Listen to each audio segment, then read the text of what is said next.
Hey guys, welcome back to another video. And today I'm just gonna be talking about why Puerto Rico, that's right, you heard me right, not Alberta, should be the 51st state in the North American Union. Starting off, the population of the island of Puerto Rico is 3.2 million. And if that was made into a state, it would make it more populous than 18 current states. And to put that into perspective, that's over a third of states in the union. And basically, kind of just before I go even deeper into this, Puerto Rico, it's just an island in the Caribbean. It's just east of the Dominican Republic, and it's a territory of the United States. And it's been a U.S. territory for over a century. To be specific, we took control over it in the Spanish-American War in October of 1898, but they ceded it to us formally in December of 1898. And so we've had it for, again, over a century, which would then make it long overdue for statehood. Because as the population, it's had the time to adapt to our culture and our ideals and what Americans value. Furthermore, Congress has long believed that no state should be admitted into the Union unless the people of that new state have affirmatively voted in favor of statehood. And what that means is basically if a majority of the population in that territory wants to become a state, if they vote in favor of statehood, they will become a state. And if you look at how many people have voted for statehood, which would be this was according to the Floridian Press, 56.8% of Puerto Ricans voted to become a state. So they voted already, and this was as of 2024. This was November of 24. So they've already voted in favor of becoming a state by a majority. So basically what they're saying is, what are you waiting for? They're asking Congress, what are you waiting for? We already voted.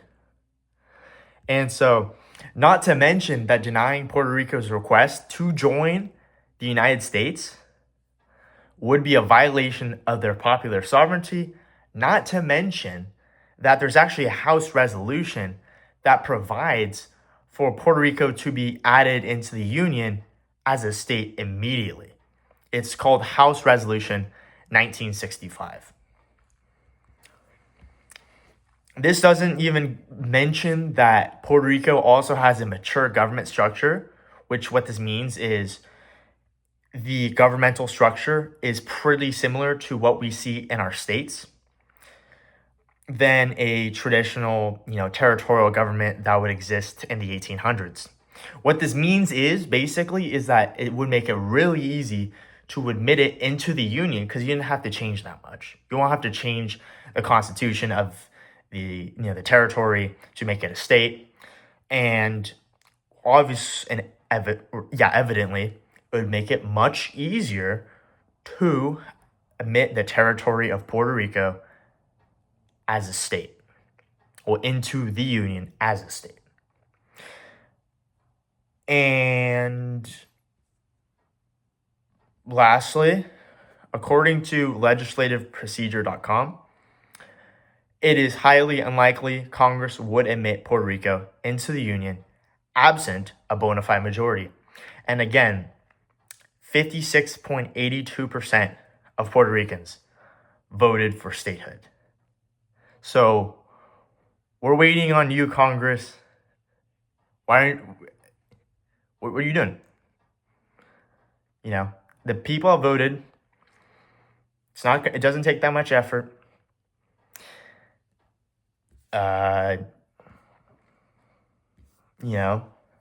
They have the population. It's overdue. What are you doing? And not to mention that the representative that was elected in Puerto Rico was in favor of joining the Union as a state. Not to mention that if you look at the exit polls, the statehood option actually received more votes than even any of the governors, any of the candidates in the gubernatorial election. So basically any of the governors any of the candidates that are running for governor. There you go. Whatever. So basically the most people, that even more than any of the candidates, voted for becoming a state. And as a country, we've royally effed over Puerto Rico for the longest time. Whether it's by launching them in debt, whether it's by our disastrous response to the hurricanes that hit Puerto Rico, in the past decade, or if you go back deeper into history, where Puerto Rico was effed over because of so Puerto Rico is a lot of sugarcane because it's a tropical environment. It's like Cuba but smaller in terms of temperate climate, or temperate tropical climate. And so because of this, they grow a lot of sugarcane. And so what happened is they would get sugarcane from different areas, and so but they would place a tariff on goods that were being imported from Puerto Rico, because since they weren't a state, they weren't treated as part of the country. And you can imagine how many people were economically, again, just given the short end of the stick just because they lived in Puerto Rico.